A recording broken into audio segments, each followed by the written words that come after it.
Episode के शुरुआत में हम देखते हैं कि रिंतारो यहाँ पर वेट कर रहा होता है और तभी यहाँ पर काओरुको आती है और इसे वेट कराने के लिए सॉरी कहती है। तो ये कहता है कि कोई भी बात नहीं, मैं भी बस अभी पहुंचा हूँ। उसे देखकर रिंतारो मन में बोलता है शायद आज वो वही दिन होगा जो कि मैं जिंदगी में कभी नहीं भूलूंगा। फिर हमें पास्ट का सीन दिखाया जाता है। बीच ट्रिप से लौटने के बाद रिंतारो काओरुको को कॉल करने का सोचता है और ये बिल्कुल पहली बार है जब ये काओरुको को कॉल लगाएगा। जैसे तैसे ये थोड़ी सी हिम्मत जुटाता है और काओरुको को कॉल लगाता है। काओरुको के कॉल उठाने पर ये पूछता है कि क्या तुम्हारे पास टाइम है, तो काओरुको हाँ कहती है। फिर ये इसे आज के लिए थैंक्स कहता है, तो काओरुको कहती है कि मुझे भी आज सबके साथ काफी मजा आया, इसीलिए मैं भी थैंक्स कहना चाहती हूँ। फिर रिंतारो कहता है जो मैंने उस टाइम तुमसे कहा था वो तुम्हें काफी ऑकवर्ड लगा होगा, आई एम सॉरी, क्या इस बारे में बात करने के लिए मिलना पॉसिबल है? तो काओरुको कहती है कि ठीक है, लेकिन क्या मैं मिलने की जगह को डिसाइड कर सकती हूँ? तो ये इसे हाँ कहता है। अब प्रेजेंट में रिंतारो कुछ बोलने की कोशिश कर रहा होता है लेकिन थोड़ा सा नर्वस होता है, जिसे देखकर काओरुको कहती है रिंतारो क्या तुम्हें भूख लग रही है? फिर अगली सीन में ये लोग खा रहे होते हैं, जिसे देखकर ये मन में कहता है कि शायद इसे पता चल गया होगा कि मैं नर्वस हूँ, इसीलिए ये मेरे लिए सब इजी करने का ट्राई कर रही है। फिर ये काओरुको से कहता है कि तुम्हारे गाल पर कुछ लगा है, तो ये हड़बड़ाहट में बोलती है कि कहाँ लगा है। रिंतारो इसे ऐसा देख के हंसने लगता है और कहता है कि तुम्हें ऐसे पैनिक होने की जरूरत नहीं है। फिर ये दोनों साथ में हंसने लगते हैं। इसके बाद काओरुको को आइसक्रीम खानी होती है, तो ये उससे कहता है कि मैंने वहाँ पर शॉप देखी थी, तो चलो तुम चलना चाहोगी? तो ये इसे हाँ कहती है। फिर रिंतारो मन में कहता है कि मुझे वागोरी की स्माइल काफी अच्छी लगती है। ये दोनों फिर आइसक्रीम खाते हैं और अलग अलग चीजें भी ट्राई करते हैं। फिर काओरुको रिंतारो से पूछ रही होती है क्या तुम ठीक हो, हमें थोड़ा रेस्ट करना चाहिए? तो ये कहता है कि नहीं मैं ठीक हूँ, लेकिन फिर इसकी नजर काओरुको के स्लीपर्स पर पड़ती है, जिसे देखकर ये बोलता है कि चलो थोड़ी देर रेस्ट कर लेते हैं। अब ये दोनों बेंच पर बैठे हुए होते हैं, तो रिंतारो पूछता है वागोरी क्या तुम्हारे पैरों में दर्द हो रहा है? तो ये कहती है कि बिल्कुल भी नहीं। जैसे ही इनका आई कांटेक्ट होता है तो ये दोनों ही चुप हो जाते हैं। तो रिंतारो मन में कहता है कि मैं फेस्टिवल को एंजॉय करने में रह गया, जबकि मैंने वागोरी को बात करने के लिए बुलाया था, मुझे इसे पता नहीं होगा। फिर ये बोलता है वागोरी आई लव यू, अभी तक मुझे लगा था जैसी चीजें चल रही है उसमें कोई भी दिक्कत नहीं है, मैं बस तुम्हारी स्माइल देखने में खुश था, पर मैं तुम्हारे लिए स्कूल में प्रॉब्लम्स को क्रिएट नहीं करना चाहता था। लेकिन जिस दिन हम स्पार्कल्स को जला रहे थे मुझे ये सोचकर सैड फील हो रहा था कि ये जो टाइम मैं तुम्हारे साथ बिता रहा हूँ वो खत्म हो जाएगा। तब मुझे आखिरकार ये समझ आया कि सभी कपल्स को ऐसा ही लगता होगा, और फिर मेरे मुंह से वो वर्ड्स निकल गए थे, मैं काफी सेल्फिश हो रहा हूँ, मैं खुद ही कंफ्यूज हूँ कि मैं ऐसा सेल्फिश कैसे हो सकता हूँ, लेकिन फिर भी जैसी चीजें चल रही हैं उन्हें मैं वैसे एक्सेप्ट नहीं करना चाहता। फिर ये कहता है अगर डेट करने का मतलब जिस पर्सन की हम केयर करते हैं उससे करेज और जॉय मिलना है, और अगर इसे हमें साथ में और भी टाइम मिले तो मैं ये चाहता हूँ, मैं चाहता हूँ कि हम दोनों हमेशा ही साथ में रहे। लेकिन ये कुछ भी नहीं बोलती, तो ये इसे माफी मांगता है और कहता है कि मुझे पता है कि ये तुम्हारे लिए बर्डन है, जैसे कि मैंने कहा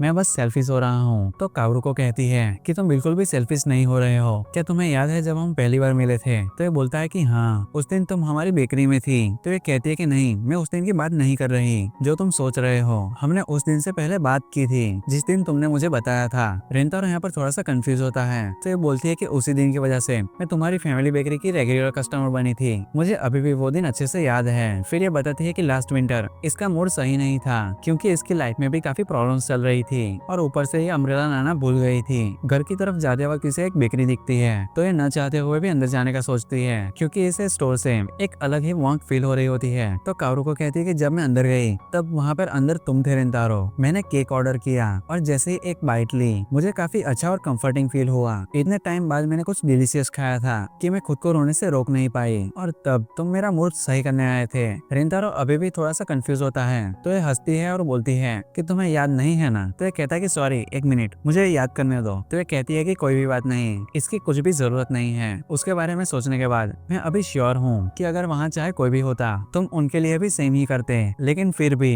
तुमने मुझे बचाया था। तुम्हारी नेचुरल काइंडनेस ने मुझे इतना खुश किया कि उससे मुझे हर्ट होने लगा, इसीलिए कोई बात नहीं अगर तुम्हें याद नहीं। फिर ये पूछती है कि रिंतारो तुमने अभी ये कहा तुम मुझे हमारे स्कूल की वजह से प्रॉब्लम में नहीं डालना चाहते, लेकिन हम वहाँ मिले थे जहाँ पर स्कूल रूल्स मैटर नहीं करते, मुझे तुमसे करेज और जॉय मिला और इसी वजह से मैं तुम्हारे प्यार में पड़ी। फिर हमें पास का सीन दिखाया जाता है जहाँ पर काओरुको रिंतारो से फिर से मिलने की होप में अच्छे से तैयार होकर घर से निकला करती थी। एक दिन बेकरी पहुंचने पर ये केक ऑर्डर करती है और तभी इसे रिंतारो दिखता है, लेकिन वो किचन में होता है। उस पहले दिन के बाद से इसे कभी भी रिंतारो कैश रजिस्टर काउंटर पर नहीं मिला। रिंतारो की मम्मी इसे केक देते हुए कहती है कि लगता है तुम हमारे मेन्यू से सभी कुछ ट्राई करने वाली हो। तो काओरुको कहती है कि हाँ, क्योंकि ये काफी डिलीशियस है हैं तो ये बोलती है कि थैंक यू। मेरे हस्बैंड ये सुनकर काफी खुश होंगे। फिर कारुको के पूछने पर ये बताती है कि वो ब्लैक कपड़े वाले इनके हस्बैंड हैं और उनके बगल में मेरा बेटा है। ये टाइम टू टाइम हमारी हेल्प करता है, जो सुनकर कारुको हैरान होती है। तो रिंतारो की मम कहती है कि हाई स्कूल के फर्स्ट ईयर में है। तो कारुको मन में सोचती है कि इसका इतना मैच्योर हो रहा है, इस वजह से मुझे लगा ही नहीं था कि ये सेम मेरी एज का है। फिर ये कहती है कि मिस सुमोगी, लेकिन ये थोड़ी सी नर्वस हो जाती है और यहाँ से बिना कुछ बोले चली जाती है।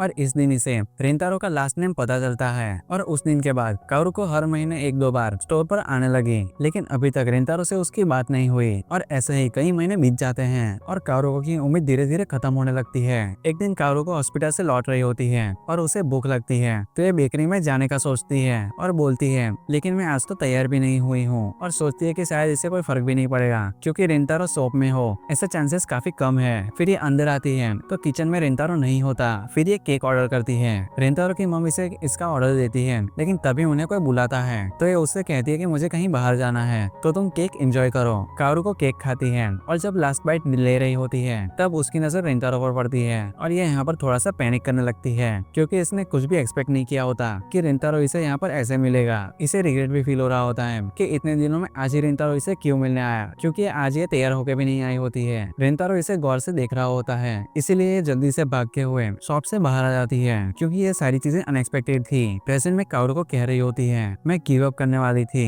लेकिन कहीं ना कहीं मैं चीजों को ऐसे एंड नहीं होने देना चाहती थी। इसलिए अगले दिन कारुको दोबारा से शॉप पर आती है और रिंतारो की मम से कहती है कि मुझे सुमोगी से मिलना है, क्या वो यहाँ पर है। फिर रिंतारो इसके सामने आता है। उसे देखकर कारुको कहती है कि मैं तुम्हें ट्रीट देना चाहती हूँ। फिर हमें अगला सीन दिखाया जाता है जहाँ पर कारुको पढ़ाई पर फोकस नहीं कर पा रही होती है और उसे पुराना मोमेंट याद आता है और ये बोलती है कि पता नहीं अब मुझे कब दोबारा स्टोर पर जाना चाहिए। फिर ये विंडो के पास जाकर कर्टन्स को हटाती है और फिर सोचती है कि क्लास में वैसे भी कोई नहीं है तो कोई भी दिक्कत नहीं होगी। जैसे ये कर्टन्स हटाती है इसके सामने रिंतारो होता है, लेकिन ये कर्टन्स को बंद कर देता है। कारुको इसे देखकर खुश होती है और मन में कहती है इतने टाइम से रिंतारो मेरे इतने पास था। और ऐसे ही इसका फर्स्ट लव शुरू होता है। फिर प्रेजेंट का सीन दिखाया जाता है जहाँ पर ये कह रही होती है रिंतारो मैं कारुको वागुरी हूँ और तुम रिंतारो सुमोगी। रिंतारो को पास याद आता है जब कारुको ने सेम चीज बोली थी और कारुको बोलती है कि थैंक यू मुझे अपनी फीलिंग्स बताने के लिए। अगर तुम्हें मुझसे कोई भी प्रॉब्लम नहीं तो मैं खुशी से एक्सेप्ट करना चाहूंगी। I love you too Rintaro. Rintaro इसके पास जाते हुए मन में कहता है मैं खुश हूँ कि मैंने हिम्मत जुटा के एक्सप्रेस किया। जिस विंडो को देखकर मैंने सोचा था